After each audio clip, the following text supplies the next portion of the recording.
Mal, I see that Aussie are building a lot of Honda powered jetters. Why is that? Yeah, when it comes to power and reliability, you can't go past a Honda engine and plumbers slow them. But you use Honda engines on more than just your jetters. Yeah, we build our firefighting pumps, GMP pumps, polychemical transport pumps, and all our pressure cleaners with Honda engines. So you're buying lots of Honda engines? Yeah, we buy Honda engines in a container load, so our cost is lower and we pass that saving to our customers. So you have two types of jetter on the bench here, Class A and Class B. Can you explain why there's a difference in the Honda engines used on those? Sure, so on a Class B we use a larger capacity pump. That means you need more horsepower.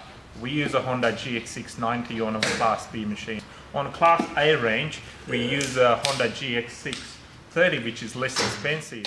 And of course they don't need RTO certification, so that's two ways in which the plumbers save. Correct. By going with the Class A machine. That's right.